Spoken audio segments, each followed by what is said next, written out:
E poi faccio così.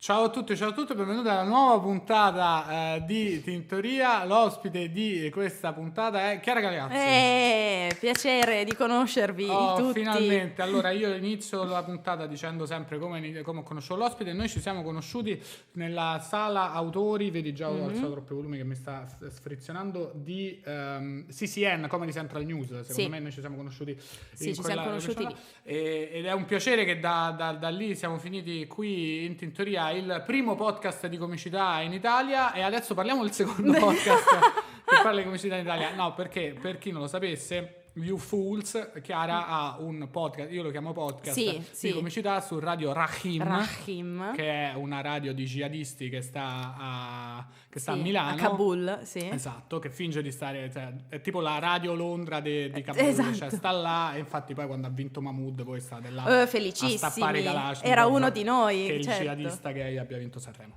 Certo. E allegedly gay, perché poi non ci permetteremo mai. Esatto. Jihadista per me è Jihadista, invece quello è risaputo. dato di fatto.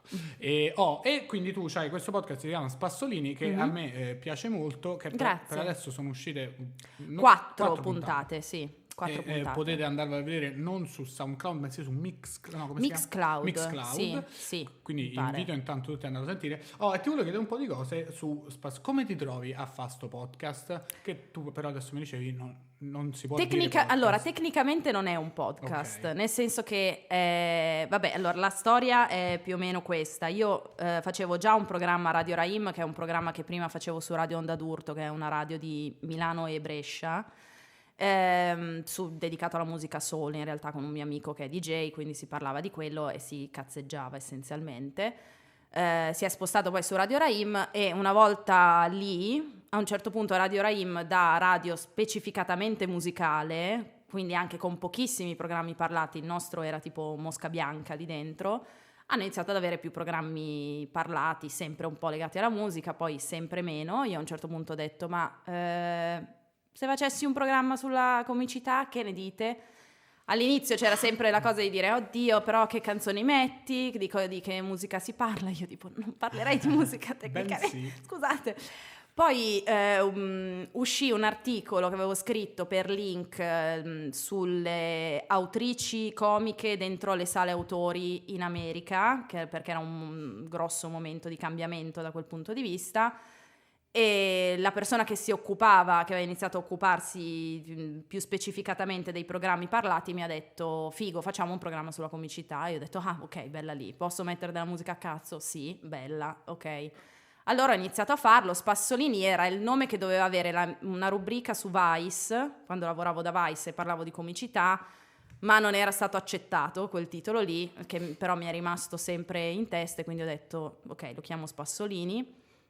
A quel punto ho iniziato a farlo. Io non volevo fare una cosa solo di interviste, perché già ne avevo fatte, già ne facevo lì a Radio Rahim di interviste a comici. Avevo già intervistato Saverio, avevo intervistato lo Sgargabonzi al di fuori del programma. Salutiamo entrambi, visto che sono passati di qua. Esatto. E quindi mi sono detta, alla fine quello che a me mancava di ascoltare era un podcast in cui si parlasse di cose da vedere, o di banalmente trattare la comicità come modo per vedere come stanno andando le cose nel mondo, perché io considero un po' la comicità come l'arte. C'è chi la usa per fare delle battute generiche, c'è chi la usa per raccontare come stanno andando le cose nel mondo, sì. E anche vedendo cosa la gente segue, cosa la gente non segue, oppure che programmi comici ci sono in televisione, che programmi non ci sono stati, puoi capire un po' che aria tira o che aria tirava. Mi piaceva analizzare quell'aspetto lì. E a Radio Rahim la figata è che hai la possibilità di avere uno studiolo con un regista che ti dà una mano. Quello infatti è molto figo. Quello è anche figo. le proprietà tecniche poi Sì. di cazzeggiare come vuoi. In più, appunto, essendo al momento, per quello non dico che non è un podcast ed è una radio, perché banalmente c'è la SIAE, quindi io posso mettere i brani che mi pare. Altra cosa che invidio molto. E nei podcast non si può. No. Per cui, infatti, già a Radio Rahim dicono che si potrebbe iniziare a pensare a dei podcast, però ovviamente il discorso podcast, la parte musicale insomma è un po' da ridiscutere, Sì. diciamo, da quel punto di vista lì, però su un programma parlato. Alla fine a me la musica serve di supporto per prendere delle pause, perché parlo sempre io, bene o male. E qui arriviamo E tra qui- l'altro alla cosa, come fai? Cioè, perché non è facile parlare da soli tutto quel tempo, immagino. No, non è facile cioè non è facile. Poi una volta che inizi lo fai. Ok. C'è da dire che è un tema che a me appassiona tantissimo, Sì. da tantissimi anni. E bene o male, avendone anche scritto, ho già delle basi su cui appoggiarmi. Per cui se faccio la puntata su, non lo so, gli speciali di Netflix, io un paio di anni fa avevo scritto un articolo per Vice su come funzionano gli speciali di Netflix, quindi mi sono già informata al tempo. Riesco anche un po' a prepararmela in modo più sciallo, cioè posso appigliarmi alle varie cose che mi ricordo, che so, comunque vado a ripassare, prendo libri che ho a casa sulla comicità, parlo di quelli, cioè è abbastanza semplice da quel punto di vista lì. Poi ovviamente è sempre, oh mio Dio, cioè quando arriva la puntata è oddio, non mi ricordo un cazzo, aiuto, quindi sto lì con 100 appunti. E proprio su questo, uno dei motivi per cui ti ho invitato era per parlare di spettacoli Netflix, perché a me, poi io la cosa che faccio nel podcast è invitare un sacco di comici, Sì. però poi non finiamo mai a parlare di spettacoli, finiamo Sì. sempre a parlare di comicità, tipo io faccio questo, tu fai questo, come va? Certo. Che alla fine sti grandissimi cazzi. Invece io cioè non sti grandissimi, però interessa il numero giusto di persone, invece a me Sì. interessa anche proprio la comicità da fan, da spettatore. Certo. Io me ne sparo un sacco di comici americani, poi in realtà quasi sempre gli stessi Sì. che mi guardo più volte. Sì. E quindi ti volevo chiedere, perché avevo risentito l'ultima puntata, credo sia, dove hai parlato dello special, quello Comedians of the World. Sì. Volevo sapere intanto in generale se ci sono degli special usciti ultimamente che ti sono piaciuti particolarmente. Allora, che mi sono piaciuti particolarmente. O anche che ti hanno sorpreso, perché ecco, per esempio, ti do questo spunto. A me mi è sorprendentemente piaciuto quello di Ellen. Cioè non pensavo mi sarebbe piaciuto. Sì. L'ho guardato, Ecco, stavo dicendo, devo ricordarmi gli ultimi che sono usciti, per quello ho fatto un attimo di... allora, sì, beh, a me mi è piaciuto, ma lei mi piaceva anche già tanto. Ho detto, cazzo, però se io l'avevo visti degli spettacoli suoi prima che diventasse Sì, Ellen, di un sacco di anni fa. sì, anni 90 tipo, quindi prima che diventasse Barbara Sto D'Urso, sì. cioè la Barbara D'Urso americana. Quindi anche lì temevo che dicevo, cazzo, però non si sarà addolcita tantissimo, quindi magari invece il cazzo, cioè gli era rimasta tutta la parte iniziale su come ha affrontato, che poi è il racconto che lei ha fatto spesso, però sentito così proprio in uno spettacolo comico, il racconto di lei quando rivela di essere gay e tutto quanto è meraviglioso, quindi sì, quello speciale lì è bellissimo.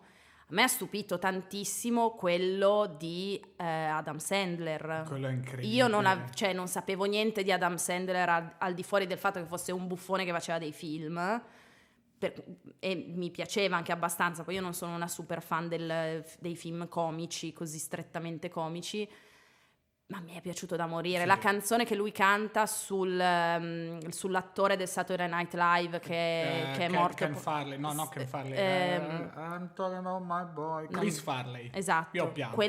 Madonna, quanto ho pianto pianto per quella canzone lì e quanto faceva ridere però Sì. contemporaneamente. Quindi proprio quello è stato uno speciale bellissimo, Sì. perché è totalmente inatteso che lui facesse una cosa del genere. Secondo me la roba figa degli speciali Netflix è che vedi della roba senza alcun senso spesso e che comunque è divertentissima, tipo lo speciale di oddio, anche io coi nomi sono una merda, ex attore Saturday Night Live, batterista di quello sui Drummers, esatto, quello lì for Drummers. a me ha fatto morire, perché Io non ho visto, sarò sincero, metà.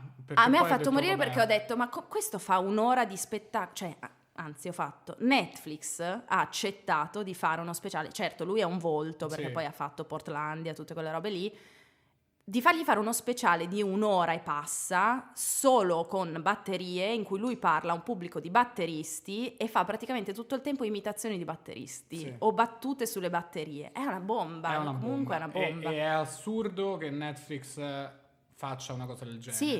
E immagino gli abbia pure dato Una sbordata di soldi, perché li dà a tutti. Li dà a tutti. Quello secondo me finirà presto, cioè nel senso sono contento per i comici americani che erano al posto giusto al momento giusto e si sono Sì. presi tipo 5 milioni, però essendoci adesso 5 milioni quelli, perché poi appunto Chris Rock credo ne abbia presi tipo 18. Sì, comunque hanno preso cifre di questo livello. E nel momento giusto, al posto giusto, perché poi adesso ci stanno talmente tante cose su Netflix che inevitabilmente non possono continuare a pagare 20 milioni il primo che passa. Guarda, io mi ricordo, avevo letto, quando c'è stato non era The Stand-Ups, era un altro speciale di quelli con tanti comici dentro, che però invece che durare mezz'ora ciascuno duravano solo un quarto d'ora. Sì, ho capito. Non era The Stand-Ups, era un altro. Quelli venivano pagati, dicevano degli articoli americani, $26.000 per un quarto d'ora. Che di rivela comici agli spettatori sconosciuti. che non è il cambio che paga Comedy Central per l'equivalente in Italia. Stranamente non è esattamente la stessa cifra. Neanche tipo ai Zeliga ai tempi d'oro ti pagavano così tanto, cioè, per l'intera stagione dico, e quindi insomma le cifre erano particolarmente alte ed è il motivo per cui a un certo punto iniziavano a dire forse Netflix sta uccidendo la stand-up comedy perché la sta drogando tantissimo. La sta drogando secondo me nei termini in cui adesso lo dicevi anche nel tuo special, lo sentivo anche da Bill Burr che era andato nel podcast di Joe Rogan, dice uno special non è uno special, no. Cioè, non c'è niente di speciale. Prima 5 comici avevano gli special all'inizio su HBO e adesso letteralmente ci si aspetta che il comico abbia la propria ora su Netflix. Sì. E sotto i commenti su YouTube, sotto i video comici sono Netflix cut the check, sì, perché tutti quanti devono avere lo special, che quindi non è special. Bill Burr dice è tipo un advertisement. Sì, Michael Che nel suo speciale su Netflix dice non c'è niente di speciale in uno speciale di Netflix, perché ormai ce l'hanno tutti, letteralmente tutti e non sono, e questo a me mi ha un po' tranquillizzato e mi è dispiaciuto, e col fatto che adesso Netflix ha messo veramente di tutto, quando si scende dai fenomeni non sono poi così belli. Cioè un sacco di Comedians of the World non l'ho visto tutto, al di là degli americani che più o meno conoscevo, mi sono visto i francesi, perché poi la stand-up me la vedo o in italiano o in inglese, in un'altra lingua faccio molta fatica, però il francese un po' lo capisco e quindi non è che siano proprio sti cazzo di comici, ma pure the stand-ups, questi qua erano comici effettivamente meno bravi, erano spettacoli meno affilati di quelli che siamo abituati a vedere, ma inevitabilmente, perché sai, prima lo special lo faceva solo Louis C.K., che è un fuoriclasse, nel momento in cui lo fai fare una persona che non è Louis C.K. si vede la differenza, e a me da comico mi tranquillizza molto. Sì, è la cosa che dicevano, almeno leggevo così, poi io non ne so un cazzo perché non c'ero, verso la metà degli anni 90, quando avevano iniziato a dare le reti a un botto di comici la possibilità di fare le sitcom. All'inizio c'erano Jerry Seinfeld, c'era Ellen e pochi altri, e c'era quella che in italiano si chiama Pappa e Ciccia, Roseanne. Sì. E c'erano quelle, in italiano si chiama Pappa e Ciccia. Certamente. Roseanne un po' con un fisico un po' diciamo robusto. Sì, un po' rotondetta. È rotondetta, e quindi Pappa e Ciccia in Italia prontamente. Perché anche il marito poi così, anche lui un po' sovrappeso. Prontamente Pappa e Ciccia. E c'erano quelle tre lì che sono andate da Dio, e a quel punto hanno iniziato a dare serie comiche a chiunque. Non andavano più, la gente non se le inculava più, anche perché la qualità era sempre peggio, e a quel punto dicono che quella sia stata la fine della prima ondata grossa di stand-up. Sì, quella... Cioè ce ne sono state un po' di ondate. Per motivi diversi, una fine anni 70 c'era anni quella, 80, esatto, perché prima si era drogato il mercato dei comedy club, poi si è drogato quello della televisione, poi insomma è tornato fuori, si sono riaperti i locali, così quello che si sostiene d'oro è che il rischio sia che Netflix possa far collassare questo finirà mercato sicuramente, di nuovo. però cioè tipo finirà in America, cioè nel senso in Italia non c'è nessuna bolla che può esplodere. Ma no, ma infatti quello che io non riesco a vedere così negativamente la questione di Netflix, perché comunque ha dato la possibilità a dei comici di paesi in cui che non sono famosi per la stand-up, tipo la Germania. C'è uno speciale comico di una comica tedesca di origine persiana che è molto divertente. Certo, seguire uno speciale comico in tedesco con i sottotitoli è un po' così. Tra l'altro lei è anche dentro a Comedians of the World, adesso non mi viene in mente il nome ovviamente, Però quando cazzo mai ti sarebbe capitato di vedere una comica tedesca? Così come quando ci sono comici messicani o anche spesso comici inglesi, perché non è che arrivino tanto, e paradossalmente ci arrivano più gli americani degli inglesi in un modo o nell'altro. Si spera che prima o poi arrivino anche in Italia. Mio fratello vive in Polonia e quando vado là con il mio computer prendo Netflix polacco. Lì dentro ci sono un sacco di programmi, cioè di, come si dice, speciali presi da un locale di Varsavia in cui si esibiscono comici polacchi. Tra l'altro sono anche abbastanza divertenti perché sono molte battute sulla religione, ma tipo positive, cioè o comunque cose che succedono quando c'è tipo la Pentecoste, che è una festività super specifica del cattolicesimo, quindi tu dici ma che cazzo, ma che cos'è? Giustamente in Nessuno Polonia. insulta Gesù, nessuno insulta niente, Dici, però ma allora questo è cabaret, fermi tutti. fermi, ma come?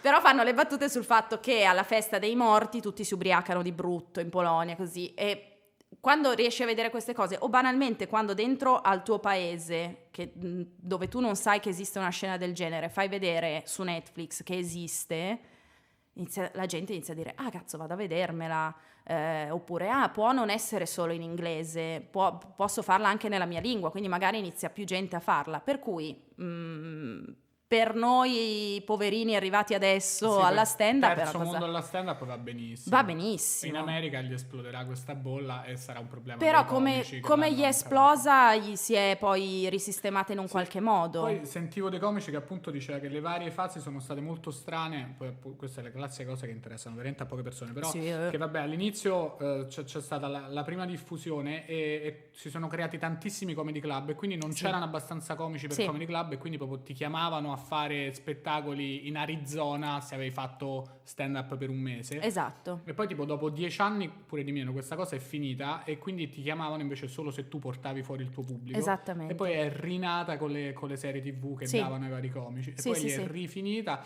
e adesso dicono tutti che stanno effettivamente attraversando il momento migliore proprio perché è diventata globale. Sì. Cioè io comunque sia su YouTube, su Netflix foraggio il comico X americano e poi loro vanno in giro per l'America e anche per il mondo. Sulle spalle delle mie visualizzazioni.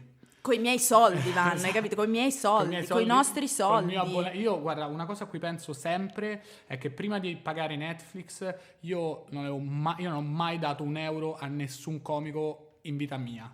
Mai, neanche Louis C.K. quando diceva $5, io mi sono scaricato pure quello. No, vabbè, no. Niente. Io li ho dati i soldi a Louis C.K. Non ho mai dato soldi a un poi pagando Netflix immagino di aver contribuito. Sì, gliene danno, tipo gli arriva un centesimo da Daniele Tinti, c'è proprio scritto di fianco. Spero di sì, perché prima rivendico con orgoglio il mio essere un poveraccio che nonostante la stand-up comedy mi abbia cambiato la vita, io pure quando Louis C.K. ha detto it's only $5, ho detto I know Louis, però io vado a scaricarmelo. Subito. No, io quando c'è stata quella cosa lì gli ho dato i soldi per gli speciali anche per la prima puntata della sua serie. Ora sempite. Sì, ho visto una puntata e ho detto cos'è sta roba? Mai più. A me è piaciuta. Ho detto sto a posto così. Come se. È proprio l'apice di una cosa e tu dici il comico Louis C.K. ha fatto una serie e poi piangi. Perché poi avendo visto lui, super fan di lui così, ho visto quello e ho detto madonna ma sembra, cioè poi è super claustrofobica perché è tutta nel bar così e dove comunque si ride poco perché c'è molto dramma greco tipo, così, quindi ma poi l'hai finita di vedere?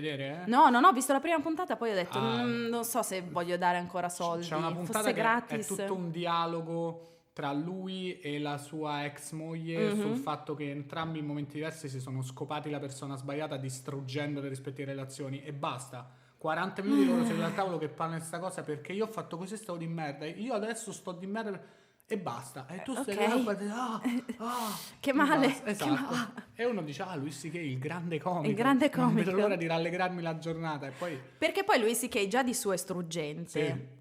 Se si lascia andare sulla struggevolezza, non so se si dice così, è una roba che tipo dice mio Dio bisogna di riprendermi, mi metto un coltello nella coscia per riprovare qualcosa, quindi ok va bene però no. Io in realtà poi di comici americani ovviamente avevo iniziato a comprare i DVD a un certo punto, poco dopo lo scandalo Luttazzi, diciamo, io li ho scoperti da lì, i Free nomi. Luttazzi.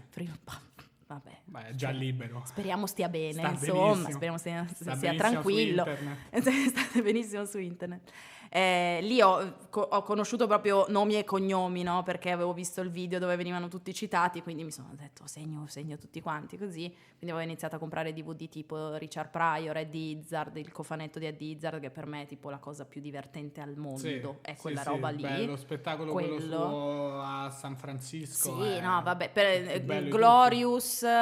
Dress to Kill, sono tutti bellissimi, quelli, e insomma avevo iniziato a comprare un po' di robe così, quindi sì, mi sento di aver dato un po' di soldi agli americani, comunque li ho dati io per te. Hai fatto benissimo, perché io veramente niente, su Louis C.K. mi sono sentito tremendamente in colpa. E guarda dove è finito per colpa tua. Guarda, se avesse avuto i soldi avrebbe nascosto di più quelle cose che ha fatto, invece Free Louis C.K. questo veramente, poi pure lui è libero, sta bene, pure lui è libero, si sta esibendo. Senti, che ne pensi di questa cosa? Perché quella secondo me è un'altra cosa, che in America c'è tutta una visione della storia di Louis C.K. E in Italia noi semplicemente aspettiamo che le cose si sviluppino là e arrivino qua. Però tu hai un giudizio morale sul ritorno di Louis C.K. sul palco? Io ho un giudizio sulla questione di Louis C.K. che è un giudizio banalmente su tutto ciò che c'entra con il tema molestie quando riguarda persone famose, diciamo. Molto spesso queste questioni legate alle molestie non sono magari dei veri e propri reati, cioè la legge non ti tutela tantissimo rispetto alle molestie, qua in Italia poi non stiamo neanche a parlarne, però anche all'estero, cioè la molestia diretta così è difficile da testimoniare, insomma ha tutta una serie di fatiche. Io credo che quando viene fuori una notizia di questo tipo, riferita a te, tu lo ammetti, tornare sul palco significa che, non tornare sul palco significa, fammi cambiare la frase. Quando torni sul palco, per me, o tu hai, tra virgolette, espiato quello che è successo, hai fatto delle scuse fatte bene, o sali sul palco e parli di quello che è successo, avendo fatto un percorso tuo di qualsiasi tipo, eccetera, eccetera. Quello è un conto. Se tu semplicemente aspetti un anno per poi tornare sul palco e non parlarne o farne qualche battutina buttata lì, come se in realtà il dramma fosse successo solo a te, quando in realtà che cazzo, cioè comunque ti masturbavi davanti a gente che non c'aveva cazzi di vedere il tuo cazzo, peraltro, quindi non è che è una roba gradevole. Lì insomma, cioè, un po' mi sta sui coglioni. Okay. Quindi io penso che, anche perché poi il significato che si forma dietro a questa cosa è: sei totalmente impunito per quello che hai fatto, quindi perché uno non dovrebbe farlo? Cioè tendenzialmente uno viene punito per un reato anche perché così le altre persone non lo commettono. Se è un reato così che non è tanto definibile, se è successo anni fa, però comunque donne lo dicono, tu l'hai ammesso. Vabbè, sul reato in sé, qualcosa che poi, appunto, deve succedere. Però sul fatto che lui stesso abbia riconosciuto di averlo fatto, lui l'ha ammesso, quindi da quel punto di vista è una confessione, in un certo senso. Poi questo, io non credo che lui non debba più salire su un palco, assolutamente. Credo però che comunque un'azione debba avere delle conseguenze sempre, soprattutto un'azione di questo tipo. Beh, un po' il fatto di essere sparito per un anno sono però è un anno. È un anno. È vero, anche se è un anno, e poi lui è risalito alla chetichella, non lo so. È molto, secondo me, complicato decidere, proprio perché non è una cosa che non c'è una legge scritta. Esatto. Poi che io e te adesso ci mettiamo a discutere quale sarebbe stato il tempo giusto o come sarebbe dovuto tornare sul palco. Poi sai, quelle sono opinioni nostre. La verità è che noi non ci siamo mai masturbati davanti a persone che non volevano vederci, probabilmente. Quindi non siamo famosi in tutto il mondo, quindi non sappiamo le conseguenze di queste azioni. Quindi possiamo solo divagare e dire, certo, a me manca di spettacoli di Louis C.K., c'è anche da dire che insomma, se anche fa una pausa di 2 anni non succede niente. Niente. A me la cosa che sarebbe piaciuta è che ancora che lui ne parlasse, Sì. cioè visto che lui è lui e ha quel tipo di analisi di se stesso nei suoi aspetti anche più schifosi e grotteschi, che sono la cosa che l'hanno reso famoso, perché è Sì. bravissimo a fare quel tipo di analisi e autoanalisi, che lui parlasse di quella cosa, andasse sul palco e dicesse io ho sbagliato per questo, questo e questo, e pormi in quella condizione ci sono arrivato per questo, questo e questo, insegnando attraverso la condivisione, che poi quello che ha sempre fatto, delle cose nuove alle persone. Sì, è che, sai, questo è quello che nella mia testa, certo. il mio sogno di quello che il mio eroe Louis C.K., perché poi per me effettivamente è stato molto, perché è una persona che mi ha letteralmente cambiato la vita. Sì. E poi effettivamente è anche una persona che si masturbava davanti a delle persone che non lo volevano. Certo, che non volevano, però non volevano. No, il problema è che quando tu sali sul palco e parli di te hai il controllo di quello che stai raccontando. Quando ti succede una cosa del genere, cioè delle persone raccontano un lato di te che tu non volevi magari che si sapesse o su comunque non sei lucido, perché comunque chiaramente una persona che fa quelle cose non è una persona lucidissima mentre la fa, quantomeno. Ti scoppia la bomba in mano, cioè paradossalmente è una roba che tu hai messo in mano agli altri e gli altri te l'hanno fatta scoppiare addosso, cioè tu ti sei sempre definito sul palco quello schifoso, quello così, però sei sul palco, sei tutelato, racconti tu le tue cose che vuoi raccontare con i tuoi limiti e tutto quanto. Succede una roba del genere, gli altri raccontano quella cosa di te e la raccontano bene, proprio fino in fondo, cioè nei dettagli, a vedere le macchie sui vestiti, no, quello era un altro, però anni 90. Sì. Per cui insomma sono cose difficili da calibrare per uno che è abituato a raccontare quello che vuole di se stesso con il totale controllo, quindi immagino che sia difficile. Sì, poi detto questo vedremo, perché poi appunto non abbiamo... io non faccio gestione della crisi, per cui non so come si faccia quando ci sono questi merdoni. Quello che avrei voluto vedere io erano delle scuse un filo più sensate, che non fossero tutte riferite solo a sé, ma al fatto che effettivamente quello che è successo. Ma perché poi lui delle scuse vere e proprie, tranne all'inizio, non è che abbia prodotto proprio aveva fatto questa letterina all'inizio. Tutto questo è vero, parlato, adesso devo stare dietro ad ascoltare. Però... Sì, poi con dentro anche delle... Adesso non me la ricordo di preciso, mi ricordo che quando l'avevo letta avevo detto... Ok, smettiamola di parlare di te un secondo e parla tu di quello che è successo, scusati seriamente con le singole persone.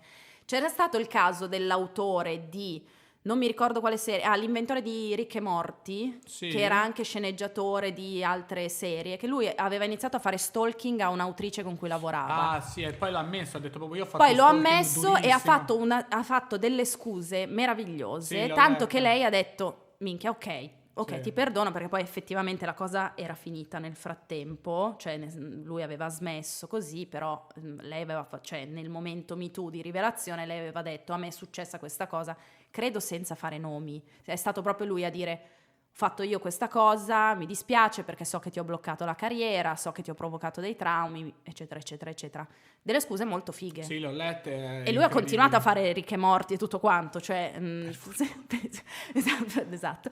Però insomma, quindi ci sono dei modi per scusarsi e fare tutte queste cose qui a modino, e credo siano anche può spargersi il capo di pece e fare un po' di così, no? Probabilmente Louis C.K. è un tipo diverso, non lo so, vedremo. Comunque mo sta tornando, si sta già esibendo, era già uscito uno spettacolo, io poi non l'ho io non l'ho sentire perché poi io volevo voglio godermi Louis C.K. che torna, e nella mia testa lì poi lui ne parla e dico grazie lui che mi ha cambiato la vita, e tutto il mondo lo ascolta e dice vedi ha sbagliato, ma adesso è tornato, che bravo mali, Gesù, Gesù. Non so se ne parlava, se guardo in sala c'è come sempre Rapone. Mi piace pensare che tipo la GoPro abbia un angolo talmente ampio che ogni si tanto vede sia anche spuntato Rapone che scrollava nell'inquadratura, e tipo quindi vediamo cosa scrollava, tipo, io ho detto a Rapone di venire solo per sbattergli in faccia che mi sta intervistando prima di lui. Guarda, solo per questo. Ma lui non farà mai il podcast. Ti dico anche il prossimo ospite che voglio prima di lui, il mitico Francesco De Carlo di merda, che tanti auguri, ha fatto 40 anni, ieri gli avete fatto il roast. Sì. Lui lo voglio prima di Rapone. Rapone verrà, non lo so, quando scriverà una battuta divertente. Sai cos'è il fatto? Che tu ce l'hai sempre qua e quindi sei abituato ad averlo. Il giorno in cui lui non sarà qui, ti pentirai, sarai qua a piangere. Già un po' l'ho vissuto in questo momento quando me se n'è andato a Milano. Ah, è vero, quando è venuto da noi, vieni a Milano. Adesso invece per fortuna è tornato. È tornato, sì. Quindi tutto. Ve lo abbiamo risputato fuori. L'ordine si è ristabilito. Ok, Louis C.K. ne abbiamo parlato. Louis C.K. ne abbiamo parlato. Tra l'altro non ne volevo parlare, non ce l'ho segnato. Ok, ne abbiamo parlato. Siamo finiti a parlare. Senti, invece parliamo di questa cosa. Tu fai, come avevamo detto all'inizio, l'autrice televisiva. Autrice televisiva. Sì, Vabbè, autrice. Faccio l'autrice, sì. Non principalmente, però sì. Cosa fai principalmente? No, in questo momento sì, lo sto facendo, sì. Però sto seguendo anche un progetto collaboro con un progetto di Mediaset che si chiama Play Cult, che è quello, c'hai anche quello, perfetto. Allora parliamo di non Play lo Cult. spoil. Ok, no, parliamo di Play Cult. vai. Poi torniamo alla cosa. Sì.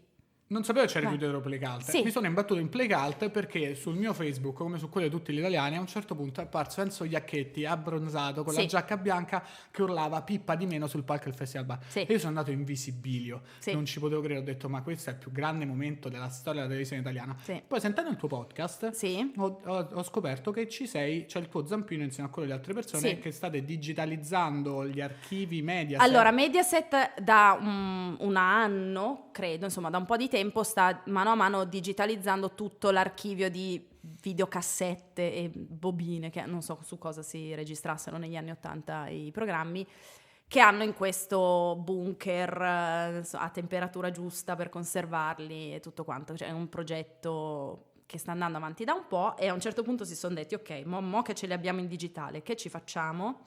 E l'idea che è venuta alla parte di contenuti di Mediaset è stata quella di creare un vertical all'interno di Mediaset Play, che è il sito di Mediaset. Che salutiamo. Che soprattutto salutiamo Play, il signor Pier Play. Silvio. Pier Silvio, un amico. Silvio è un amico. Dove vengono inseriti degli spezzoni, non gli interi programmi, ma degli spezzoni delle trasmissioni più cult o più riconoscibili, così, messe online o così come sono, oppure remixate insieme, insomma. Diciamo che io quando lavoro lì, il mio lavoro, come quello delle persone che collaborano sempre a questo progetto, è quello di prendersi i programmi una volta che c'è stata tutta una serie di approvazioni dal punto di vista legale e quant'altro, prendere i programmi, guardarli, tagliare i momenti più divertenti, i momenti più di culto, così metterli sul sito, metterli sui social e sperare che vengano visti tantissimo. Così come è successo con Pippa di meno di Iacchetti. Incredibile, ma poi è apparso a tutti, poi per l'algoritmo di Facebook straordinario, mi ricordo che mi era apparso Pippa di meno e tipo 2 scrollate dopo la pubblicità della Rinasina spray nasale. Ecco, sì. Che comunque Zuckerberg ha fatto, allora, sai che c'è, si parla di nasi, esatto, quindi, ma quello per me è stato incredibile perché poi subito dopo, al momento che abbiamo ritestimoniato questo momento, a Sanremo il povero Achille Lauro ha cantato una canzone parlava di Rolls Royce e tu ti fai non puoi parlare di ecstasy a Santissimo Remo e lui dice no guarda non è un santo comunque e tutti a dire Rolls Royce e contemporaneamente Iacchetti urla Pippa di meno che da quel naso ti ci passa un treno in prima serata nel 95 a Festival Bar. C'è il video delle famiglie che battono le mani, i bambini che urlano Pippa di meno. E invece il povero Achille Lauro, che solo perché c'è tatuaggi ed è di Roma, del no, forse non è borgataro, però poraccio romano, tatuato, non può dire Rolls Royce perché a quanto pare forse c'è un rimando. Tra l'altro una cosa che a me mi affascina tantissimo, tutti gli adulti, come li chiamo io, del mondo televisivo a dire ma lo sanno tutti che Rolls Royce è il nome dei pasticchi di ecstasy. Nella mia bubble, dove comunque di drogati qualcuno ce n'è. Nessuno aveva mai sentito parlare dell'ecstasy, ma proprio mai, nessuno ci aveva pensato. È arrivato Don Mazzi, fermi! Io lo so! Pure i bambini lo sanno. Ma quali bambini? A parte che bambini conosci comunque, Don Mazzi. Rolls Royce e l'ecstasy. E quindi quanto è cambiata la televisione nel corso degli anni? E su questa domanda devo fare pausa perché poi Sì. faccio un altro chuck Ok. e a fare questa cosa. Però, quindi quanto è cambiata la televisione? Mo ti parlo di televisione. Attenzione, Sì, attenzione. suspense.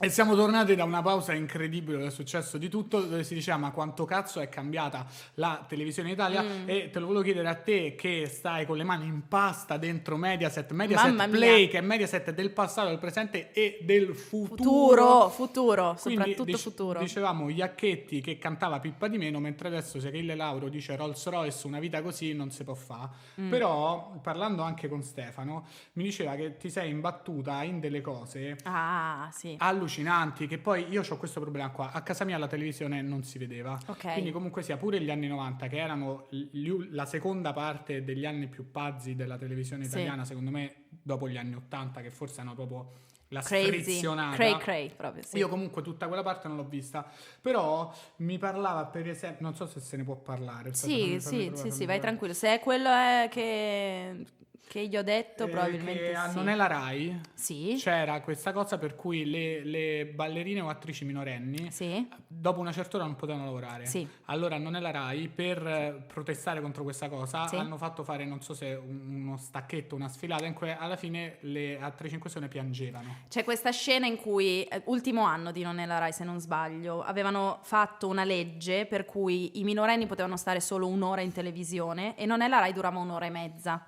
Per cui prima dell'inizio dell'ultima mezz'ora, Ambra chiamava con musica nefasta tutte le minorenni sul palco. Tutte, perché ovviamente erano illimitate. Erano più della metà comunque, cioè più della, e fai conto che saranno state 50 tutte, una roba del genere su 100, una roba del genere.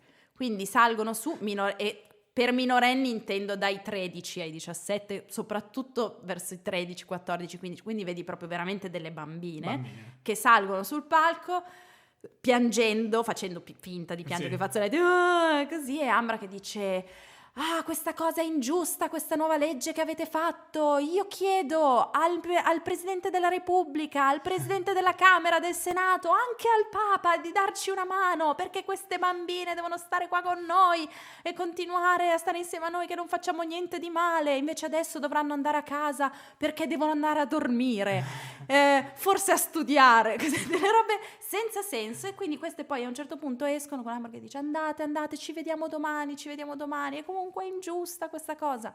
Quindi un momento in cui tu vedi queste file di 14enni vestite Onyx o Fard, questi abitini così, che vanno via salutando, e 5 minuti prima erano lì che cantavano e ballavano What is Love, scatenatissime, e comunque cioè non so come dire, dici da una parte ok, ci sta che dici le minorenni devono lavorare un po' meno così, però anche quell'ora prima comunque non andava tanto bene, almeno a mio parere, perché comunque facevano anche, non so, le sfide di hula hoop, 3 minuti di tipe con l'hula hoop così, inquadrate, fisse. Poi a un certo punto mi è caduto il telefono. A un certo punto arriva Ambra. A un certo punto arriva Ambra col super liquidator a cercare di distrarle, così. Quindi proprio delle robe softcore, teen, ma neanche barely legal, proprio illegale, cioè in certi casi illegale. È piuttosto inquietante. Quello è piuttosto inquietante. E è guardando queste cose che tu hai pensato un giorno farò l'autrice televisiva e scriverò cose dove i minorenni sono maschi. No, io in realtà la mia fortuna quando sono arrivata a lavorare per Play Cult è stata che sono arrivata a novembre, io fino a metà dicembre ho guardato praticamente solo Mai Dire Gol. Vabbè, quindi dai. Solo ed esclusivamente Mai Dire Gol, ed ero la persona più felice della terra in quel momento lì. E credo sia stato quel tipo di programmi a farmi dire ok, io voglio fare questa cosa. Cioè, cazzo, che figata. Cioè, poi ovviamente li ho visti, li vedevo che ero bambina e in quel momento non avevo idea di che cosa io di lavoro voglio fare. No, di lavoro non mi ricordo neanche cosa volessi fare, forse all'archeologa, quei lavori lì che piacciono ai bambini con i nomi complicati.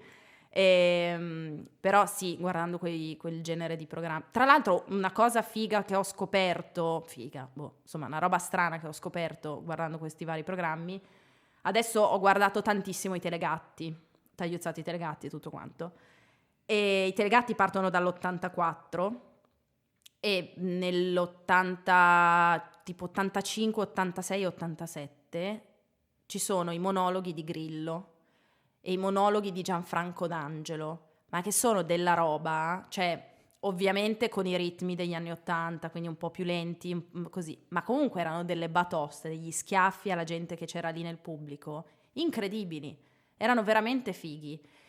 E poi pensi adesso che gli stand-up comedian, no, e loro facevano tipo 8 minuti di monologo sul palco da soli, proprio dritto come gli americani, e adesso tipo, no, però lo stand-up comedian... non so smetterlo perché comunque, non so, lui da solo, cioè, perché dovremmo, magari fa qualcosa, che cazzo deve fare? Parla, fa il suo monologo. Lì facevano in mezzo alla serata più importante della TV 8 minuti di uno e poi 8 minuti di un altro, quindi cioè 16 minuti di monologo. Che prendevano per il culo. Che pigliavano per il culo. Cioè, c'è Grillo, ad esempio, nell'86 fa tutto un pezzo su Chernobyl e poi fa le battute ai dirigenti della Rai che sono lì nel pubblico, perché ovviamente c'erano tutti i vari dirigenze varie ai telegatti. D'Angelo fa le battute contro i vari presentatori. Non è a livello roast super violento, però... però quasi. Però tende a quella roba lì. Infatti quello è stata una figata da vedere, perché ho detto minchia. Dice adesso Pio Amedeo a Sanremo, che anzi mi hanno detto Pio Amedeo a Sanremo, che comunque non è stato male, non è stato male, però ovviamente, cioè, il brutto è che adesso il momento comico spesso quando è nei programmi di massa, diciamo così, deve essere sempre accompagnato un po' da un momento cuore in mano, sensibilità, cose così, no? Ma in generale la comicità nel mondo adesso sembra che deve essere... Però non... Allora... non tanto, cioè se tu decidi di trattare un tema che è molto violento, molto tosto, allora ci sta che a un certo punto non fai più ridere perché comunque è talmente quello che stai dicendo. Però è tipo Pintus, no? Che fa le battute sulle robe normali, però poi però vuoi mettere la sensibilità delle donne o il sorriso dei bambini, no? Ma vaffanculo il sorriso dei bambini, cioè tanto poi crescono e diventano delle merde uguali, di che cazzo stiamo parlando? Quindi adesso c'è sempre quella roba lì per cui devi giustificare il comico dicendo però comunque è una persona di cuore. Cioè si sta scherzando. Sì, si sta scherzando. È una brava persona che scherza. È uno, e invece negli anni '80 arrivava il comico ed era il comico, faceva il comico. Sì. Ma anche negli anni '90, poi negli anni '90 non c'erano più i monologhisti, facevano, perché c'era Sharon Stone tipo che arrivava. Certo, il monologo era lei. E il monologo era lei vale che diceva non so l'italiano. Che vale più di 1000 parole.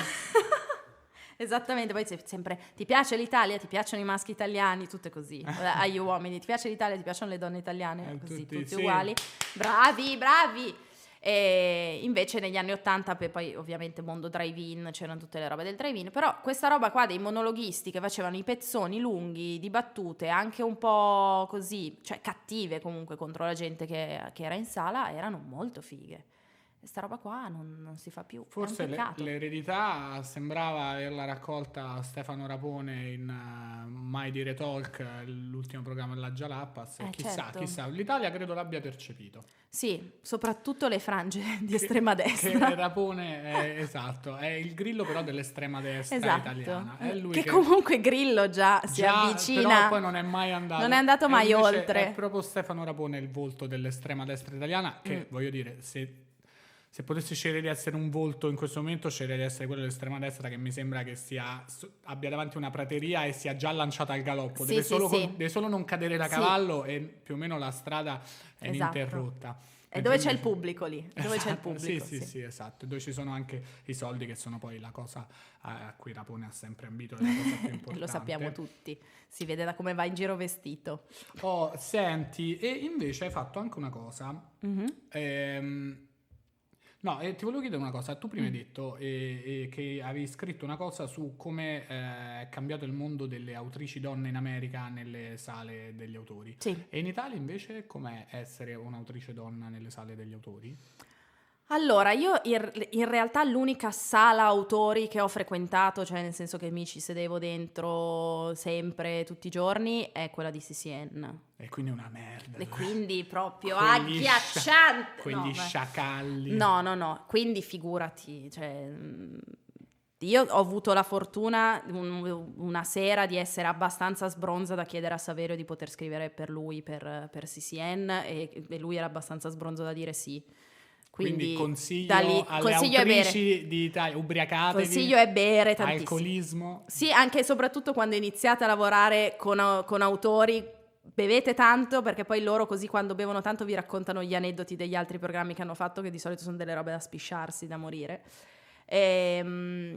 Diciamo che quell'ambiente è molto figo. Cioè l'ambiente di CCN ci ho conosciuto dentro, vabbè, Saverio lo conoscevo prima, ho conosciuto Lancia, ho conosciuto De Carlo, ho conosciuto Rapone, ho conosciuto te, ho conosciuto Ravenna, ho conosciuto Michela, quindi insomma ho avuto la possibilità di conoscere delle persone bravissime che stavano portando avanti sia il mondo della stand-up e poi soprattutto ho conosciuto uno per me che era quello che quando ho letto le sue robe ho detto cazzo io di lavoro voglio fare questa cosa, che è Walter Fontana, perché io a 19 anni ho letto i suoi libri e sono rimasta sconvolta perché in realtà la mia ambizione è il racconto umoristico.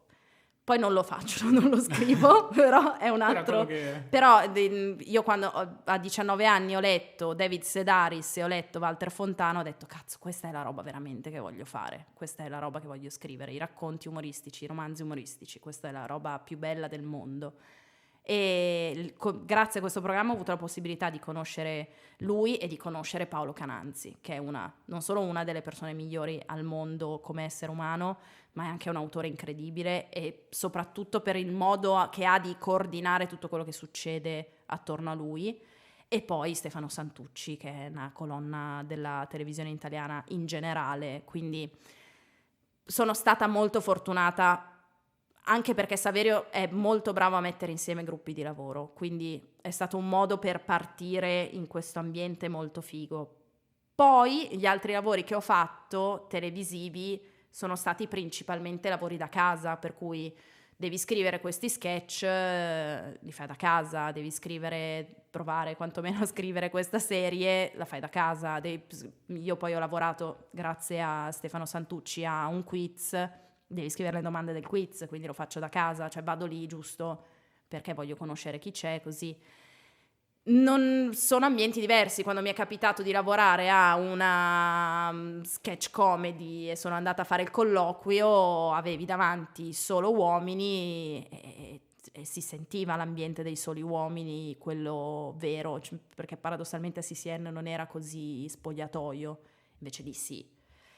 E tipo dici io non voglio stare qui, cioè è faticoso già da maschio. Sì. È faticoso se non lo accetti, cioè nel senso se ci devi entrare subito, sì, devi parlare di fregna.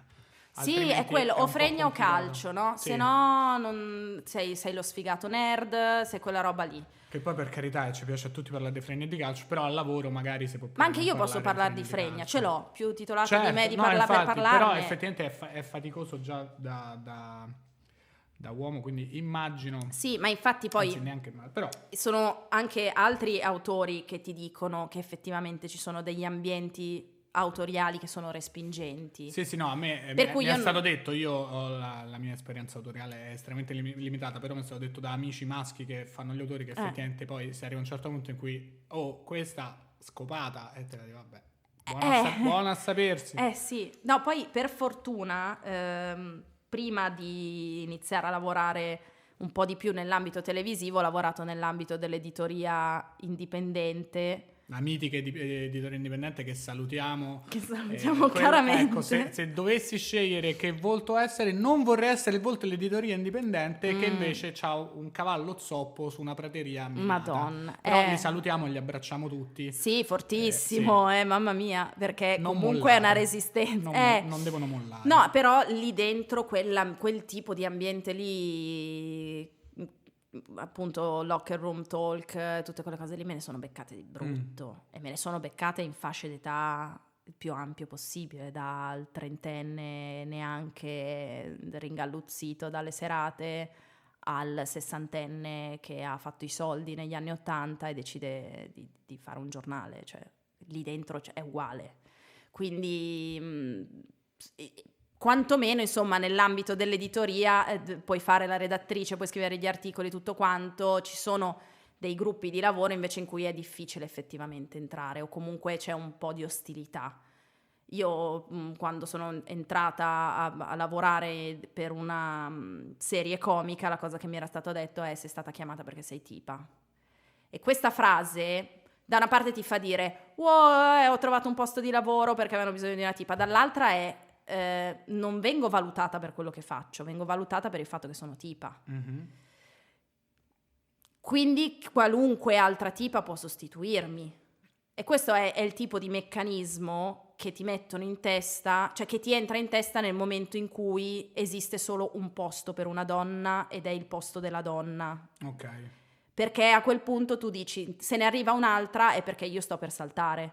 Per quello c'è anche poi tutta la difficoltà di far entrare più donne e tutto quanto. Perché appunto se hai solo una sedia dedicata e arrivano poi altre, dici oh cazzo sono qua a prendere il mio posto, quindi poi inizia anche la famosa competitività femminile, che poi è banalmente una stronzata in sé, è una roba che viene creata da fuori, perché altrimenti non ci sarebbe. Questi sono secondo me i problemi al momento. Io poi cerco di guardare ogni tanto quante donne ci sono, faccio quella cosa lì del controllo di quante donne ci sono all'interno dei programmi, effettivamente sono poche. Sì.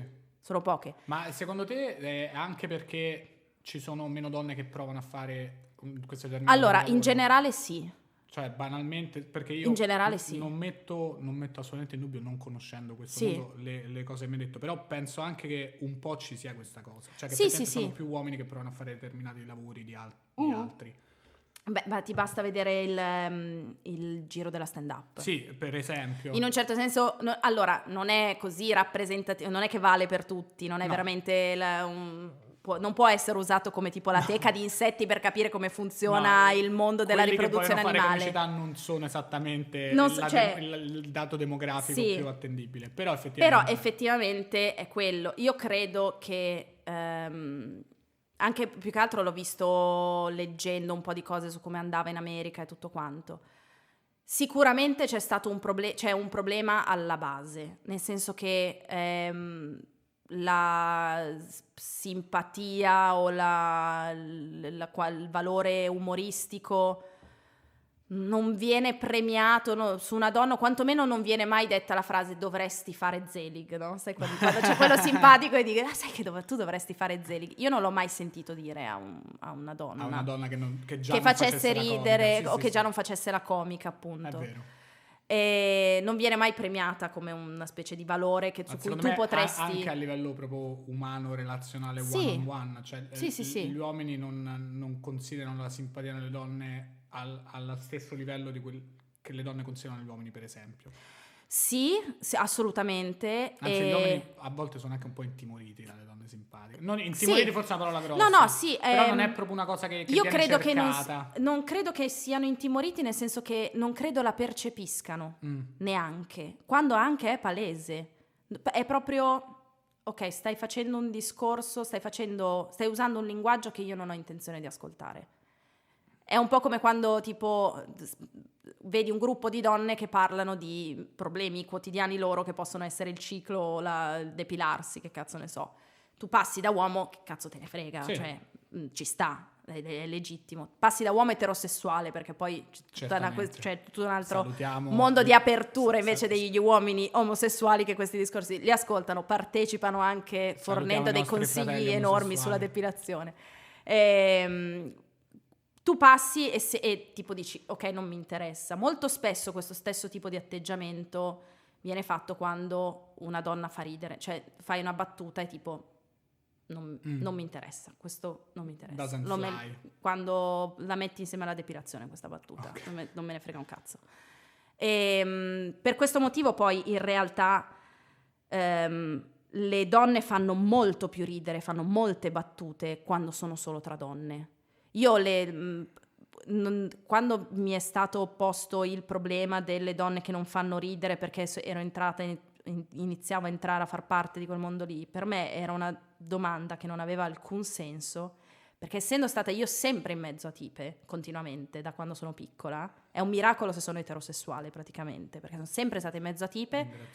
Ringraziamo il Signore e i miei che hanno pregato tanto. Magari preferivi è successo così, è andata così, quindi ormai io ho sempre riso molto di più con le donne, ma anche adesso rido molto di più, con molta più libertà, ridere fino alle lacrime, proprio così.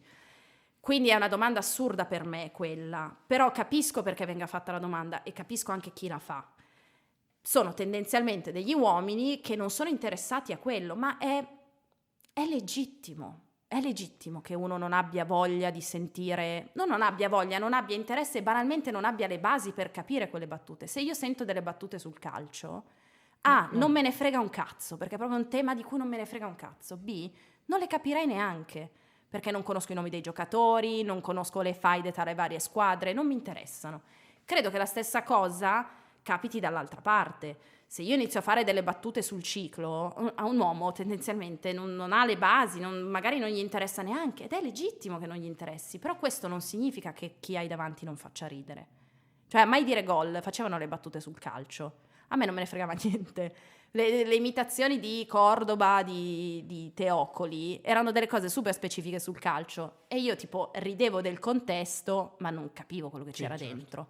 Probabilmente se ne avessi saputo di calcio avrei riso molto di più. Guarda, non mi ricordo la cosa, ma così a naso, essendo Cordoba colombiano, probabilmente il riferimento era lo stesso di Enzo Iacchetti, quando ancora si poteva fare. Può essere.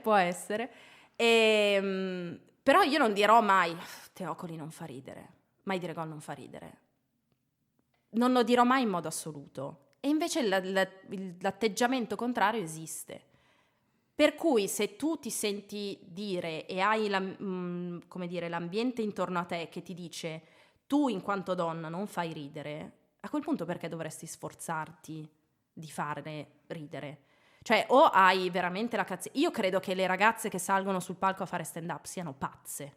Cioè pazze nel senso che non hanno, la follia tendenzialmente è non avere nessun tipo di paura, no? Per cui tipo tu sei pazzo, metti la mano sul fuoco perché sei pazzo. Quindi poi al massimo la togli dopo, però la metti.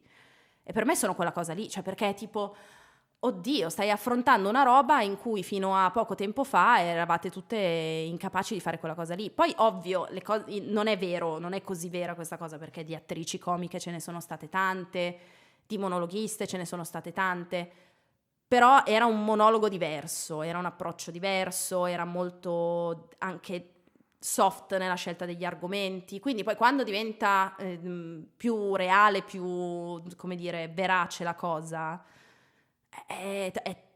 io dico veramente, Madonna, cioè complimenti, cazzo, che riusciate a farla quella cosa lì. E in realtà lo vedo anche quando, a me è successa questa cosa a CCN, ecco, mi ricordo.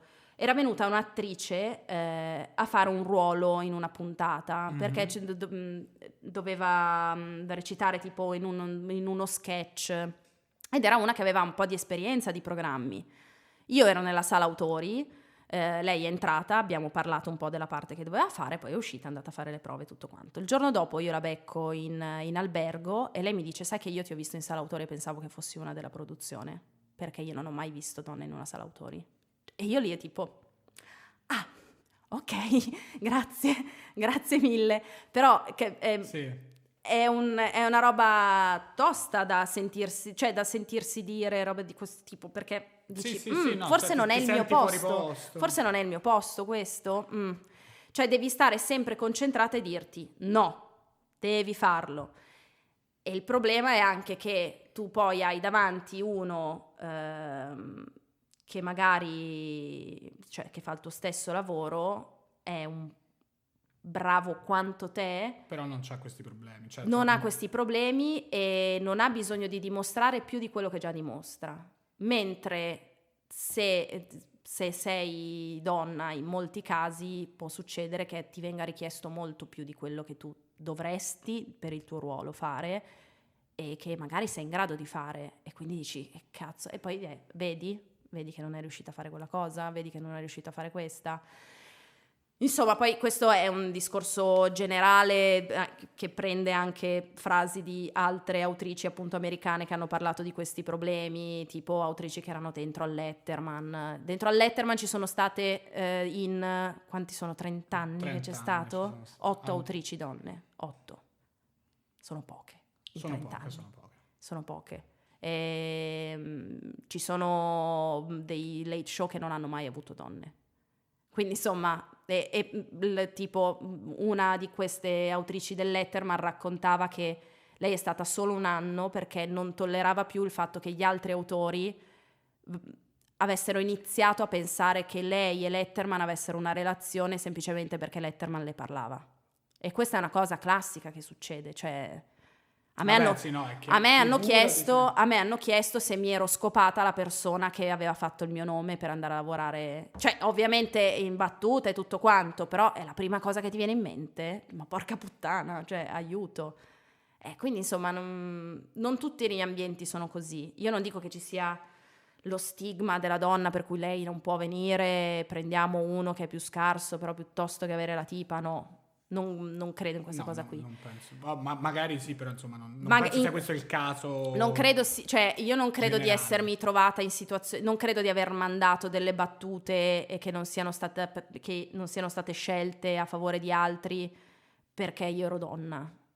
So di per certo che quando dico che faccio l'autrice e che ho lavorato a programmi comici, mi guardano veramente come se io fossi un cazzo di freak, perché tipo, what? Cosa?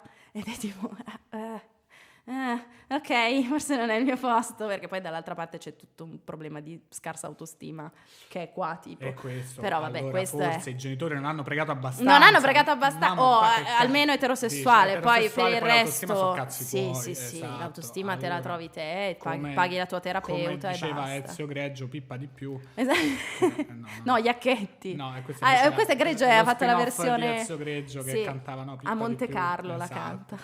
Esatto, tutti i giorni si sveglia la mattina, si guarda allo specchio. Comunque ho fatto il pippone come se fossi da sola, vedi? Hai visto? È una mia tendenza. Perché sei molto bravo. Fine. No, meno male, io sono sempre contento quando arriva un ospite che ha voglia di parlare e dice cose interessanti. Secondo me siamo addirittura arrivo. Io ti vorrei chiedere. Vai. Intanto progetti futuri a partire da un progetto che non so se è un progetto presente e futuro, scusa se ho tirato fuori il telefono perché poi intanto ti dico la cosa, ovvero Data Comedy Show che io ho visto, ma è una cosa che verrà replicata? Si spera. Ah, ok, e quello si spera. vediamo intanto se trovo questa cosa. Pensavo stessi scrivendo a qualcuno. Si fa Data Comedy Show, magari tu lo sai. No, perché mi ha scritto un pischello, come li chiamiamo noi. Usteria come diciamo a Milano. Diciamo a Milano, vediamo se lo trovo su Insta dicendo guarda, sento la cosa, ne puoi parlare però non mi si era aperto. Oddio. Visto che fai tanti podcast, no? E ne ho ascoltato anche qualcuno, alcuni anche molto interessanti. Volevo chiederti, ma perché non si sensibilizza mai sul fatto che a scuola per essere accettata la tua opinione da parte di un professore deve essere un'opinione radicalmente di sinistra? Io non sono per un cazzo di sinistra, ho 17 anni, faccio il liceo, della sinistra quanto più lontano possibile da sinistra e quanto più lontano possibile dal fascismo, ma perché cazzo se uno ha un'idea di destra è sbagliata a prescindere per un professore? Perché non si sensibilizza mai su questo argomento? Grazie, ciao. Allora, questa è una domanda a te, però. È una domanda a me, però dicendo girala al prossimo ospite. E allora, caro Filippo, questo non è quel tipo di podcast, però visto che sei la prima persona che siamo qua. Esatto, ed è un'osservazione comunque sia anche interessante. Il grande dramma del 68 è il fatto che poi si fa scuola in modo di sinistra e quindi il povero Filippo si ritrova che se lui dice qualcosa che non è di sinistra, il professore gliela scredita, che secondo me è uno dei modi per cui ci siamo ritrovati che con l'estrema destra e Stefano Rapone, che a scuola ci insegnano che la sinistra è buona e la destra è male. Stefano Rapone, tu come hai vissuto le superiori con questi tuoi pensieri di destra? Male? Non mettiamo in giro queste voci. Vabbè, allora Rapone effettivamente non è di destra, dice, però fa battute che strizzano l'occhio. Che le persone le interpretano male. Guarda, sto difendendo Stefano. Che flirtano con la destra. Caro Filippo, che ti devo dire? È vero, è il grande dramma del 68, non vuol dire che è un buon motivo per essere di destra. Poi lui ha detto di non essere fascista, se non altro. Ma allora cos'è? Berlusconiano tipo? Cioè liberista? È un liberista? Perché oramai sono tantissimi, lo dico perché mio fratello discutiamo tutte, ma è proprio in modo furioso e furente, ne discuto costantemente. Perché tu discuti con tuo fratello delle sue idee di destra, almeno a livello economico? Perché è mio fratello. Ah, ok. Cioè se tu fossi un professore non lo faresti? No, non lo so, però perché all'inizio litigavamo, mio fratello abbiamo vissuto in questa casa che vedete per 3 anni insieme Qua, in questa casa, è questa la casa. E confrontandoci abbiamo idee radicalmente diverse sul mondo. E quindi all'inizio ci litigavo e poi invece ho iniziato a discuterci e adesso mi ritrovo con sempre più persone libertariani, si chiamano, guarda, non dovrei dirlo, non diventare libertariani perché secondo me c'è proprio un errore di fondo sulla diversità tra comunità e individualismo, che secondo me è la radice di tutti i mali. E però è povero Filippo, è vero che i professori non dovrebbero screditare le idee politiche solo perché sono di sinistra, anche se non so cosa voglia dire idee di sinistra. Io faccio fatica a capire quali sono le idee di destra e le idee di sinistra. Cioè tipo non penso che dicano che Stalin ha fatto cose buone, cioè nel senso, quindi quali sono queste idee di sinistra? Allora Filippo, mandaci un altro messaggio vocale. Al prossimo ospite fai una domanda più specifica. Esatto, per il prossimo ospite. Comunque penso anche che se il professore ha idee diverse dalle tue è giusto anche che, insomma, perché comunque il dibattito è una cosa molto importante da imparare quando si è al liceo. È vero. Allora, risposta seria, mamma mia. Mi chiedo, ma il professore accetta il dibattito o scredita lo studente con idee diverse? Allora, c'è anche da dire che un professore tendenzialmente ha più deve conoscenze, ma ha anche sicuramente più conoscenze, un'età maggiore, quindi probabilmente lo screditare viene percepito perché banalmente ti sta asfaltando con le conoscenze che ha, cioè, ci può stare. Ci sta.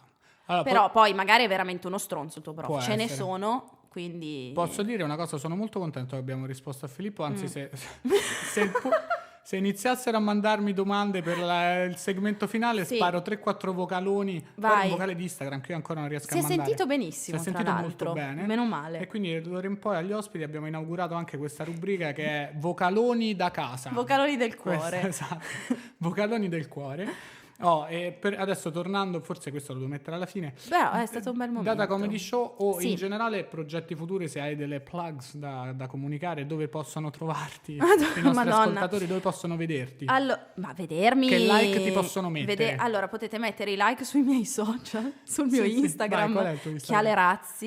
Chialerazzi, mi raccomando. O Chiara Galeazzi. Hilarious Instagram. È una roba. Domani, lunedì c'è la puntata nuova di Spassolini su Radio Rahim, quindi volendo, cioè quella sintonizzatevi su Radio Rahim, però rimanete di fede cattolica e non diventate jihadisti, che poi il tuo ospite chi è? Jihadi John, che fa apologia di fondamentalismo. Sì, si parla di fondamentalismo nella prossima puntata. E poi che altro? Data Comedy Show, si spera che si sappia qualcosa. Io al momento faccio delle robe varie ed eventuali di video per altri. Io, sia chiaro che non faccio niente gratis, per cui se vedete delle mie robe è perché sono state pagate, cash. forse, o comunque più avanti, quindi al momento diciamo che potete seguire il lavoro che faccio su Mediaset Play Cult. Seguite i social di Play Cult, soprattutto Instagram, che vogliamo più follower, ed è tutto molto divertente. Basta, non so, al momento non mi si vede da nessun'altra parte. Non mi esibisco ancora. Allora seguite Chiara sui social, seguite anche me sui social, perché io pure soprattutto devo mangiare. Non seguite Stefano Rapone, che insomma ormai avete capito che tipo di persona è. Esatto. E va bene. Oddio, a Filippo piacerà tantissimo Stefano Rapone, probabilmente. Filippo starà in fissa con Stefano Rapone. Super fan. Sicuramente, ma già lo conosce, ci avrà tatuato Stefano Rapone sull'avambraccio sinistro, perché sul destro c'è un altro volto che ci mostrerà in una foto. Grazie mille e ci sentiamo su Spassolini. Sentitevi Spassolini, no? Questo è il messaggio che lo dà, perché a me piace molto. Quindi sentitevi Spassolini, il non podcast, quindi resta uno dei pochi podcast sulla comicità, perché poi in realtà c'è quello di Fabbrica. Allora, c'è in differita su Mixcloud. Se volete chiamatelo podcast, però non è sulle piattaforme classiche, sulle piattaforme giuste dei podcast. Però è figo, è interessante, e c'è la musica che io non posso avere perché c'è Spotify, quindi complimenti, sono molto invidioso di Spassolini. È molto bello anche il tuo, quindi... Dai, cazzo. Perfetto, ed è stato un piacere averti qua. Anche per me. Quindi ciao a tutti. Ciao. Ciao a tutte. Ciao. Come stavamo dicendo, c'è stata una breve pausa perché è una cosa che oramai mi dimentico sempre.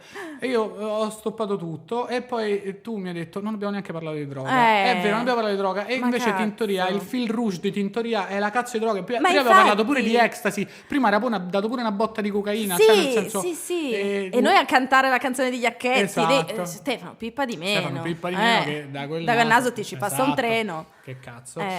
Parliamo di droga. Parliamo della mitica legalizzazione delle droghe leggere o anche le droghe pesanti, perché poi tu sei milanese proprio. Io sono milanese. Quindi figurati. Però sei di Milano, quindi e quindi chissà quante ne vedi. Autrice televisiva. Mamma mia, è vero. Cazzo, tutti i cliché. Esatto. Senti, che cosa ne pensi tu delle droghe? Cosa ne pensi delle droghe in generale e di una possibile legalizzazione delle droghe leggere? Partiamo con le leggere. Io sono a favore della legalizzazione delle droghe leggere, assolutamente.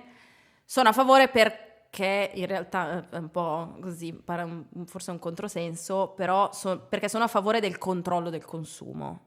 Controllo di qualità di quello che si consuma. Io sono andata per Vice, avevo fatto un servizio per il programma che facevamo su Sky TG24 sulla cannabis, quella come si dice? Legale. No, quella farmacologica, cioè quella che viene data ai malati, più un segmento di me in Marocco che faccio il moffo, così, vabbè, però quella è un'altra roba, a battere le robe, a metterle sotto le robe calde per compattarle, vabbè, è un momento art attack, diciamo, e in quella parte avevamo parlato con un professore che a Rovigo si occupa credo l'unico centro in Italia al momento che si occupa dello studio della cannabis, della marijuana, e quindi lui, cioè per la prima volta io mi sono trovata di fronte al tema che quello che fumavo essenzialmente era una merda.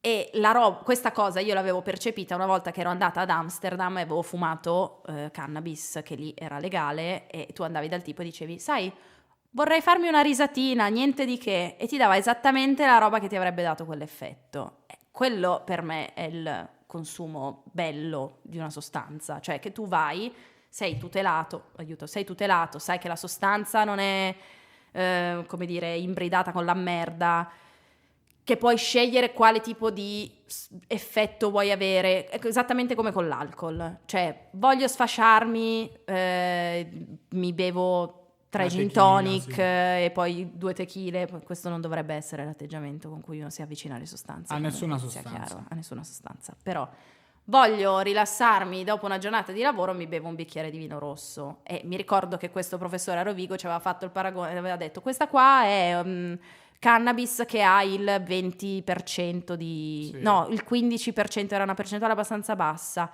E io gli avevo chiesto, quindi tipo com'è? Lui fa, non lo so perché non la fumo, comunque dovrebbe essere tipo un buon bicchiere di vino. E io ero già tipo, vabbè, che bomba, come faccio a prenderla? E invece no. Però quindi io sulla legalizzazione sono molto favorevole da questo punto di vista, cioè per avere la certezza che è quello che stai fumando, e poi per vietarla ai minori. Però esatto, questa è la mia chiave, sì. Quella è secondo me il motivo principale, perché io invece sto avendo una crisi di fede nei termini di propaganda tipo a scopo ricreativo, dai, la marijuana fa pure bene a scopo medico, però poi in realtà, essendo io stato un grandissimo promotore di questa cosa, ho continuato a studiare, adesso mi devo sparare 2 ore e mezza di podcast di Joe Rogan, super a favore, però invece che ha invitato uno che ha scritto un libro sul fatto che è contro, sì. Che effettivamente è una cosa che io sono ancora a favore della legalizzazione, però la cosa viva la marijuana che ci fa bene non è proprio così, no. E soprattutto se siete giovani non vi dovete fare le canne, no, mai, mortacci vostri, mai. Però effettivamente il modo per far ridurre il consumo è la legalizzazione. Guarda, ti dico, è strano, è un controsenso, però se aumenta il controllo e la repressione, la distribuzione non diminuisce, aumentano solo i prezzi. Sì.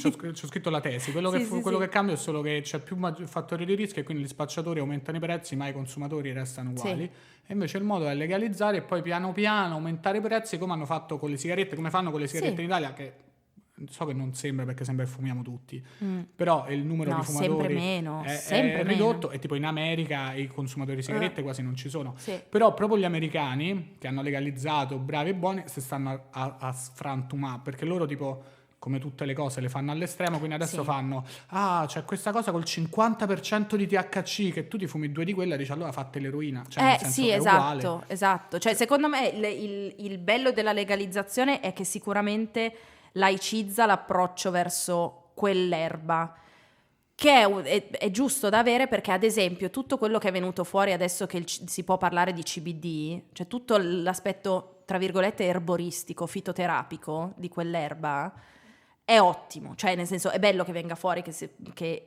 esistano gli oli che tu puoi prendere per addormentarti meglio senza doverti prendere per forza le pillole o cose di questo tipo. Quindi un approccio laico verso quest'erba sarebbe migliore sicuramente. Ovvio che se fai delle percentuali folli per cui la gente è totalmente stordita sei stronzo, però anche lì lo stesso discorso si può fare sull'alcol. No, e infatti poi è quella una cosa che riguarda gli estremi della popolazione, cioè non è che io ho la possibilità di andare a bermi una boccia di Jack Daniels, c'ho una boccia di Jack Daniels Esatto, qua, ce l'hai qua, da 3 esatto. settimane che non tocco mai. Sì. E non la tocco, volendo me la posso finire e stare malissimo, Certo. però non lo faccio, ci sono persone che lo fanno e però quelle ci sono a con tutte le prescindere con sostanze. qualsiasi Sì. sostanza, quello anche con gli zuccheri, cioè nel senso è Col caffè. Purtroppo questo discorso va fatto, sicuramente la cosa migliore è vietarla ai minori, io credo, Sì, perché in modo severo, Sì, perché perché così non è vietato ai minori, così No, se no, sei minorenne e anzi. poi la marijuana ce l'hai ovunque tu ti trovi, in provincia, in città, basta fare 3 telefonate. Infatti, sempre per tornare un attimo al discorso Play Cult, una delle trasmissioni che ho rivisto è Generazione X, che è la trasmissione di Ambra Post, non è la Rai, quindi quella in cui si parla dei giovani della generazione X. In una puntata viene invitato Pannella a parlare di legalizzazione e gli ospiti, cioè i ragazzi nel pubblico erano tutti super negativi rispetto a questa cosa, e lo capisco anche perché in quegli anni lì Ambra lo diceva, per noi le canne sono una roba da vecchi, per noi il problema che c'è adesso è l'ecstasy, le cose, le sintetiche, le droghe sintetiche che ti fai in discoteca, quello sono il nostro problema. Ed era tipo, oh mio Dio, che belli gli anni 90, che il vostro problema era quello. Sì. Questi ragazzi dicevano sempre liberalizzazione, loro che erano contro la liberalizzazione, e Pannella diceva c'è già la liberalizzazione, perché tu dove vai, ti giri, la puoi comprare l'erba, è libera in realtà, non è legale ma è libera, esiste, la puoi prendere. Legalizzandola tu la controlli, quindi dovresti essere a favore. Se il tuo dubbio cruccio è quello che va nelle mani sbagliate, ce l'ha la mafia, i ragazzi poi vanno a fare gli spaccini e non lasciano le scuole, così, se la legalizzi questo problema non c'è più. Poi c'è tutto il discorso delle sostanze, insomma, pesanti. Un po' più su. Un po' più su. E io sono tipo complicato. Contraria, ma in un modo proprio alla legalizzazione. Assoluto. Io sono all'esistenza, cioè proprio all'esistenza in generale. Sì, allora già io sono verso le canne ho avuto, ma già verso l'alcol, io essendo una un po' che vuole il controllo di quello che succede, già tipo io non bevo tanto ma finché riesco, cioè poi se percepisco che c'è qualcosa che non va, smetto, bere acqua tantissimo, mangiare, ripigliarsi subito. Idem con le canne, nel senso io manco la compro l'erba, cioè ho degli amici che fumano, quando sono con loro la fumo, in passato mi è capitato di comprarla, ma tanto poi io, cioè tipo per me avevo comprato tipo 50 euro, ma mi sarà durata 3 mesi, una roba tipo faccio 3 tiri e sono già così, e non ho bisogno io di sfarmi di brutto, cioè mi viene da ridere quei video su YouTube e buona, io sono felicissima già così, per me è una figata quello. Per cui non è che sia proprio una che può parlare tanto di droghe, però avendo visto gli effetti che hanno sulle altre persone attorno a me, ovviamente c'è l'eroina che mi spaventa da morire, perché ci ho visto morire il figlio di una mia vicina di casa per l'eroina negli anni 90, perché ha preso l'AIDS, quindi insomma molto respingente per me quella sostanza, è tosta, non credo che dovrebbe esistere, cioè non so come dire. Sta tornando tra l'altro un po' sta di moda, tornando, che se la fumano e non si bucano, esatto. Però comunque effettivamente sta tornando di moda, proprio perché tra l'altro non c'è informazione. Esatto. Quindi se tu hai 16 anni adesso non hai visto, non sai che ci stanno delle persone che sono proprio morte, che c'è un'epidemia di eroina. È lo stesso problema che c'è con l'HIV, tra l'altro. Questo si è smesso di parlarne a un certo punto perché le cure erano migliorate, la tra virgolette epidemia era calata di numero, quindi si è smesso di parlarne e sono ricominciati ad alzarsi i numeri. Quindi bisognerebbe continuare a informare sempre, continuamente. Rispetto a mondo MD, acidi, così, a me non... Però sono diversi. Che sono diversi, sono sostanze che non mi sembra che facciano, cioè a meno che tu non ti metta alla guida o tu non ne sia allergico, così, finché tu vai alla serata e ti fai... Cioè, ho visto come sono le persone sotto quella sostanza, vanno in dei loop tutti loro. Mi è capitato di stare in mezzo a gente che si faceva di cocaina e li avrei ammazzati tutti. Cioè proprio sì. Perché ti rende la versione peggiore di te stesso. Cioè proprio... Beh, Quindi, è divertente solo se tutti sono fatti di cocaina, cioè nel senso tra persone fatte di cocaina tra di loro sono super interessanti. Stai a fare tipo, oh, tu sei interessante pure io. sì, però non è mai cioè nel senso... Guarda, in realtà è sincero. Cioè questa cosa strana della cocaina mi hanno detto, no, beh, adesso Mi hanno detto. avendola Mi ha sperimentata detto, qualche volta. l'ho sentito in una canzone su Play Cult. Esatto.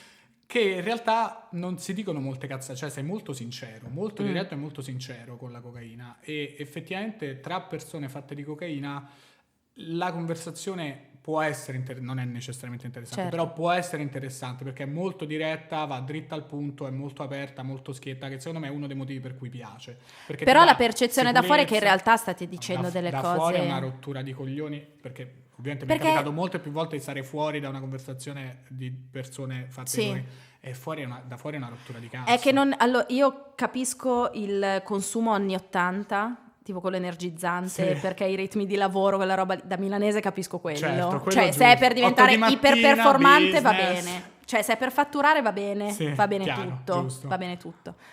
Però a me quelle se situazioni... Se è per parlare, ma scusa, ma che cazzo... Cioè, non lo so, io sono stata in mezzo perché amici, a parte che io tipo non mi sono mai fatta di cocaina per lo stereotipo della ragazza milanese che si fa di cocaina. Brava, ma poi cioè io non ho visto Titanic per lo stereotipo della ragazzina che andava al cinema a vedere Titanic, quindi io non ho mai visto per intero Titanic. Bel film. Per la stessa cosa non mi sono mai fatta di cocaina. Quando ero giovane, tipo a 18-19 anni, che mi capitava anche che me la offrissero, faccio come Belen Rodriguez al processo, a me l'hanno solo offerta. E mi è capitato in quei momenti lì, io dicevo no, non ne voglio sapere, e mi trovavo incastrata in serate in cui questa gente alle 6 del mattino era ancora carichissima, che voleva mangiarsi tipo le 4 salti in padella, e io tipo mio Dio, avete rotto il cazzo tutti, non vi sopporto, cioè, ed erano tutti a parlare da soli. In realtà stavano tutti parlando da soli. Questa era la cosa che a me colpiva, e quindi dicevo cioè ok, posso capire che ti faccia sentire più sicuro in quello che fai, così, però che tipo di sicurezza è? E poi, visto che io vivo di percepito degli altri, tipo, non ti rendi conto che sembri una persona che sta parlando da sola di robe senza infatti, senso? non inviterei mai nessuno a farsi cocaina, non vi fate cocaina, non c'è bisogno, no. La vita è... bella senza, allora, poi anche più bella senza, poi divertente, ognuno fa quello fa quello che vuole, a però mio parere. Pure il rischio è molto più alto di andarci sotto, di spendere un sacco di soldi. Esatto, perché poi c'è tutto quell'elemento lì, io lo penso anche sulla cannabis, perché ho visto miei amici o miei conoscenti farsi continuamente, e se non ce l'avevano per 20 ore, neanche 24, impazzivano. Beh, è proprio una dipendenza. Con l'erba.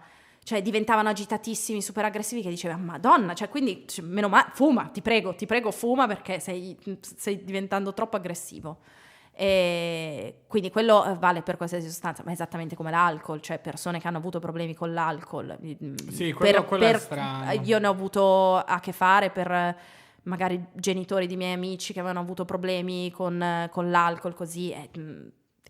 Il consiglio è sempre insomma, con moderazione, che con moderazione si può fare, che non mi viene da dire non bisogna provare niente, cioè se uno ha la curiosità ed è adulto, ed è è maggiorenne quantomeno, è in un ambiente tutelato, ci sta anche che uno provi questa cosa, però insomma a che non sicuramente non serve. Sì, poi vabbè, insomma, liberi tu, tanto non è che ci ascoltano in 4. Però io continuo a fare Filippo, tu sei al liceo, quindi probabilmente sei minorenne. Tu non ti drogare, perché drogare. più che altro non ne vale la pena, ti rovini poi il cervello per il futuro e non aspetta un attimo, neanche 18, 20. A 20, a 20 fai quello che ti pare. 20 A 20 sti proprio 20 sono problemi vai tranquillo. tuoi. Sì. Va bene, Basta. allora di nuovo. Basta. Grazie mille per Grazie avermi a te. ricordato di parlare della droga.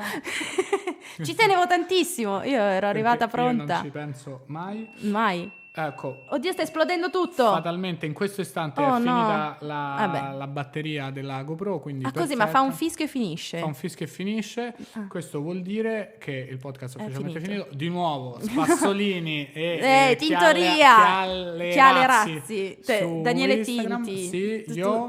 figate. Grazie mille. Quando passi per Milano e io ho Spassolini, Vengo vieni fuori tu. dal vetro a fare le facce. Va bene, grazie mille veramente. Grazie a te. Ciao a tutti, ciao a tutte. Ci sentiamo alla prossima puntata. Ciao.